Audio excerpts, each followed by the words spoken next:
Hello and welcome to Book Nook. My name is Jen and this is Book Nook with Jen's Friends. And I just want to thank you so much for coming to hear what I have to say and hear what this channel is about. I decided to start this channel because I, since entering this whole Q movement, the whole Patriot movement, whatever you want to call it, 4 years ago, I've grown very accustomed to just listening to people talk. Right? That's basically what I do for the day. Most of the days, other than take care of my kids, is I listen to people talk, and I realized that people talk about books all the time when they're talking about Patriot news. And so one of the bigger, most popular books that I hear about being talked about, of course, is George Orwell's 1984, which is a phenomenal book. And I remember reading it back in the day.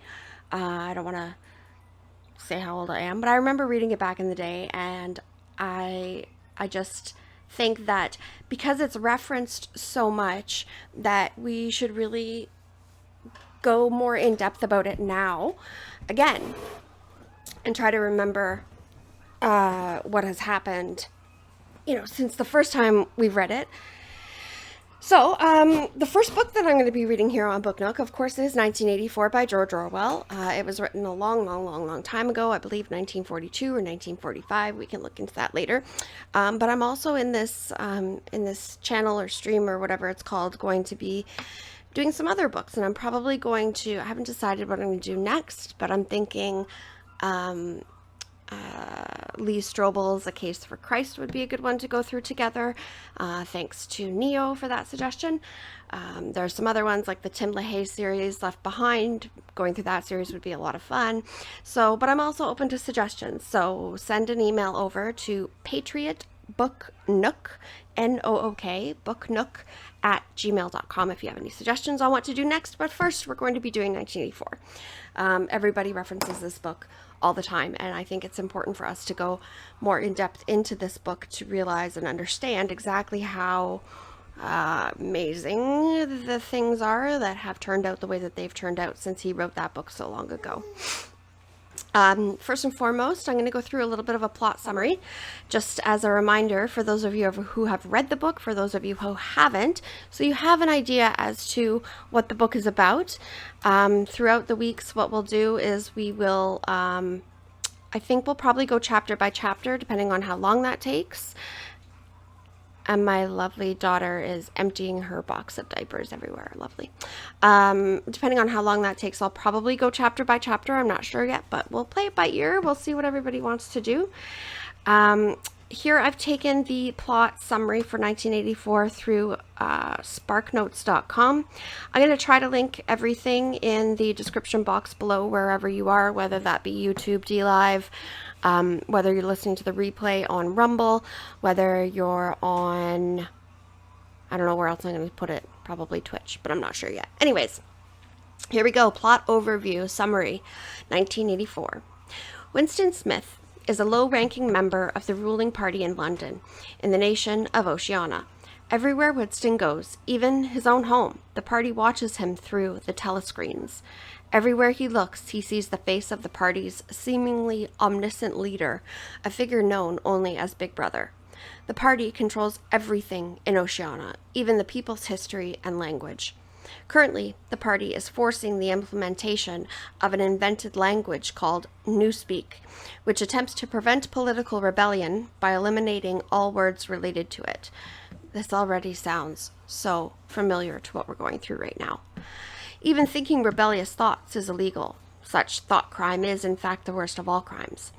As the novel opens, Winston feels frustrated by the oppression and rigid control of the party, which prohibits free thought, sex, and any expression of individuality. Winston dislikes the party and has illegally purchased a diary in which to write his criminal thoughts. He has also become fixated on a powerful party member named O'Brien. And whenever I read O'Brien, I read O'Toole. Sorry. So if I say O'Toole by accident, I'm sorry. O'Brien, whom Winston believes is a secret member of the Brotherhood, the mysterious, legendary group that works to overthrow the party. Winston works in the Ministry of Truth, where he alters historical records to fit the needs of the party. He notices a coworker, a beautiful dark-haired girl, staring at him, and worries that she is an informant who will turn him in for his thought crime. He is troubled by the party's control of history. The party claims that Oceania has always been allied with East Asia in a war against Eurasia. And this part will become important in the next article that I'm going to read that was written by The Guardian. So I'll read that again. He is troubled by the party's control of history. The party claims that Oceania has always been allied with East Asia in a war against Eurasia, but Winston seems to recall a time when this was not true. The party also claims that Emmanuel Goldstein, the alleged leader of the Brotherhood, is the most dangerous man alive, but this does not seem plausible to Winston. Winston spends his evenings wandering through the poorest neighborhoods in London, where the proletarians, or proles, live squalid lives. I'm not going to read the last three. I'm not going to read the last 2 paragraphs of this because I don't want to give away the end of the book. Where were we? Live squalid lives, relatively free of party monitoring. One day, Winston receives a note from the dark-haired girl that reads, "I love you." She tells him her name, Julia, and they begin a covert affair, always on the lookout for signs of party monitoring. Eventually, they rent a room above the second-hand store in the Pearl District, where Winston bought the diary. This relationship lasts for some time. Winston is sure that they will be caught and punished sooner or later. The fatalistic Winston knows that he has been doomed since he wrote his first entry in that diary, while Julia is more pragmatic and optimistic. As Winston's affair with Julia progresses, his hatred for the party grows more and more intense. At last, he receives the message that he has been waiting for. O'Brien wants to see him. Winston and Julia travel to O'Brien's luxurious apartment. As a member of the powerful inner party, Winston belongs to the outer party. O'Brien leads a life of luxury that Winston can only imagine. O'Brien confirms to Winston and Julia that, like them, he hates the party and says that he works against it as a member of the Brotherhood. He indoctrinates Winston and Julia into the Brotherhood and gives Winston a copy of Emmanuel Goldstein's book, The Manifesto of the Brotherhood. Winston reads the book, an amalgam of several forms of class-based 20th century social theory, to Julia in the room above the store.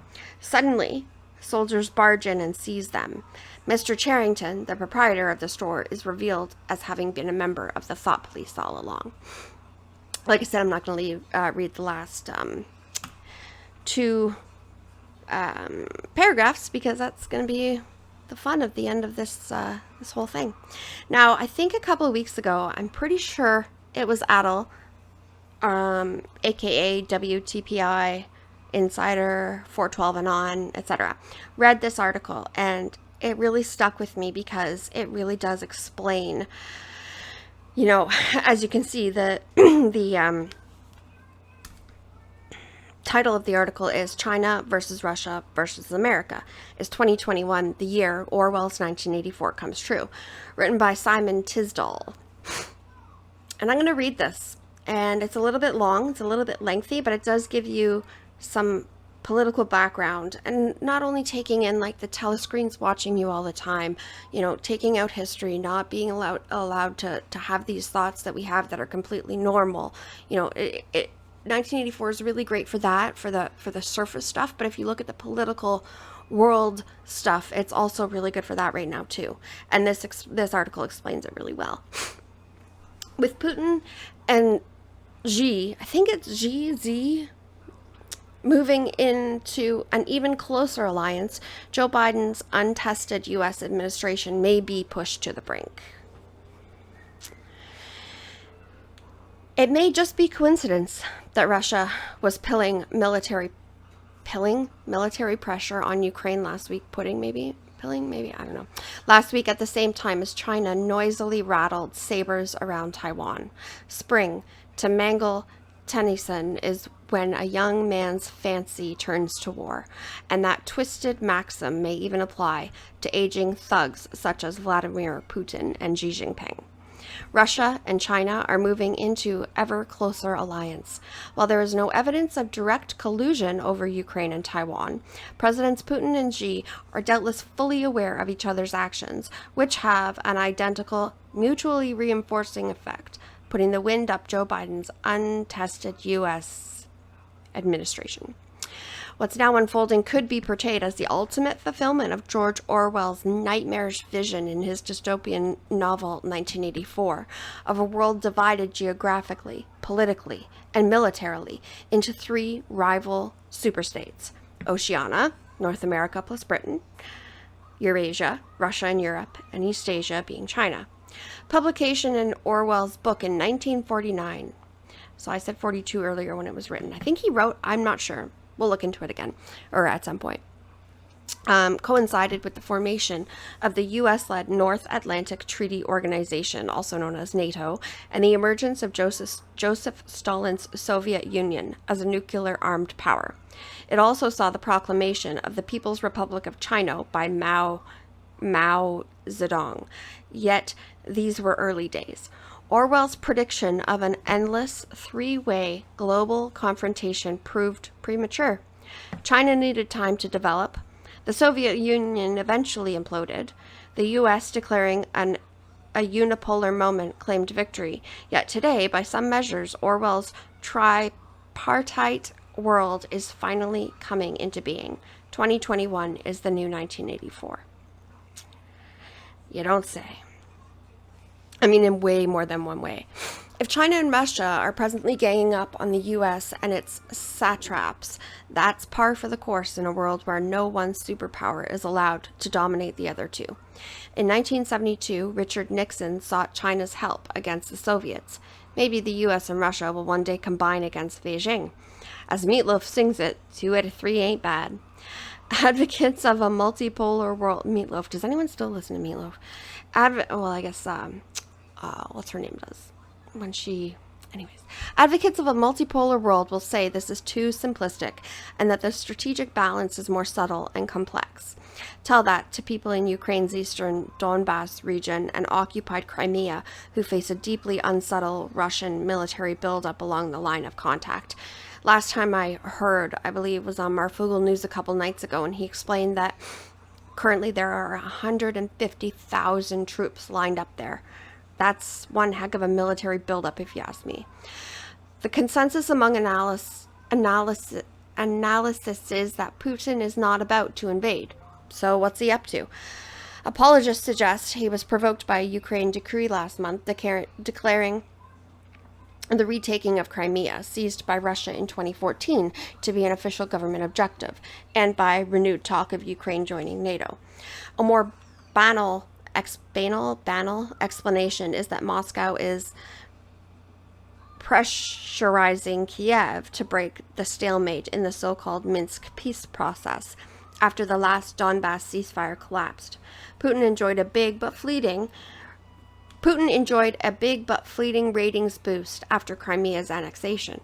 Last month, he used a lavish televised rally marking its 7th anniversary to recapture lost popularity. When was this written? April 11th, 2021. So recently. Okay, where did we go? It seems he failed. Russians are preoccupied with the coronavirus pandemic. I'm putting bunny ears to that. And the incompetent official response, falling incomes, and a worsening socioeconomic outlook. More than ever, Putin's Soviet Empire restoration project appears irrelevant, especially to younger people. Putin is under fire at home from supporters of the much persecuted opposition activist Alexei Navalny, and over corruption allegations. Only 32% of Russians trust their president, according to a recent Levada Center poll. Seen this way, the Ukraine buildup looks like a calculated distraction for domestic political purposes. Yet, Putin may also be deliberately testing U.S. and European resolve. He will not have forgotten how George W. Bush pledged undying support to Georgia's new democratic government in 2005, then ducked out when war erupted with Russia in 2008. Georgia is a country in this case, not the state Georgia. As analyst Ted Galen Carpenter noted last week, Biden's White House has likewise affirmed unwavering U.S. support for Ukraine's sovereignty and territorial integrity in the face of Russia's ongoing aggression in the Donbass and Crimea.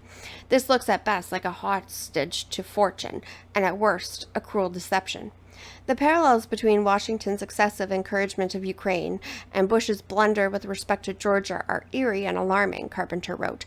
The U.S. and NATO would no more go to war with Russia over eastern Ukraine and then they would to save South Ossetia, he suggested. And if they did, well, that's World War III right there. This is where truly global danger lies, in the hazy gap between words and deeds in the intensifying trilateral struggle between superpowers. Will Putin, goaded by Biden's killer insults, which was just ridiculous, and numerous intractable disputes call the U.S. president's bluff? On the other side of the world, will Xi, China's surly leader, looks like a man prone to brooding. He has suffered many slights at the hands of the West, including accusations of genocide in Xinjiang, brutally in Hong Kong, and aggression in the seas around China. What drives him now as his forces besiege Taiwan? One answer is that Xi may also hope to divert attention from domestic problems. Maybe he faces unseen challenges with China's Communist Party. More probably, he would like to mark July's centenary of the founding of the CCP by finally conquering what was the last redoubt of Chiang Kai-shek's nationalists. I'm so sorry, I don't know how to pronounce those words.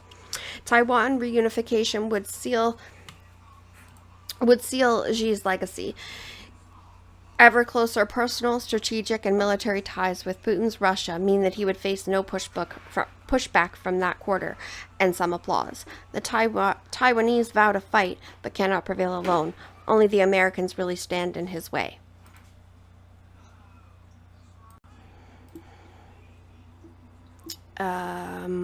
Only the Americans really stand in his way.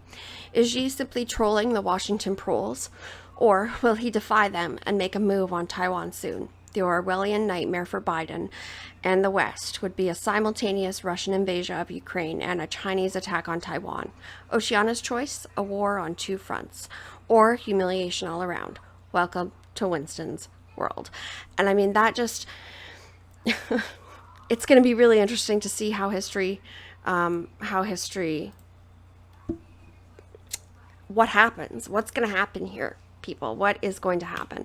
But I guess we're going to find out what's going to happen in the book, and we're also going to find out what happens in real life. And I don't really have a schedule set yet. I've got a little one, and I've got two bigger ones that I'm internet homeschooling, whatever, because I apparently don't live in Canada, home of the free, anymore. I live in, I don't even know what I can call this at this point, but it's a nightmare.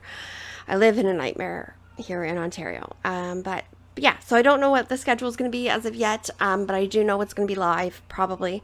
Be making live appearances, and then hopefully live appearances on Foxhole at some point soon, please. That would be great. And also, yeah, I'll just keep you all posted. But if you want to find me, again, I'm going to be uploading this video you can find it on Rumble. I'm going to be streaming it live on DLive, so then you can find it in the replay. I'm also going to be putting it up on the ever-dreaded YouTube. But the reason why I've decided to do that is in hopes that somehow, right, if I don't get banned, or shadow banned, which I probably will, but if I don't, then we can gather some liberals together, right? And maybe some liberals are interested in learning about this book and hearing it from a different perspective, and maybe red pilling a couple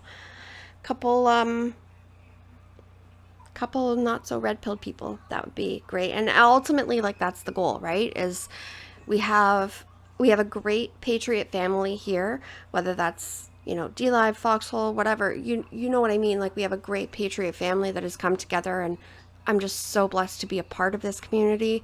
Neo, Greenbeard, everybody. I'm just so blessed to be a part of this community, but we still have to work on reaching the other people. Not everybody is totally, you know, closed off.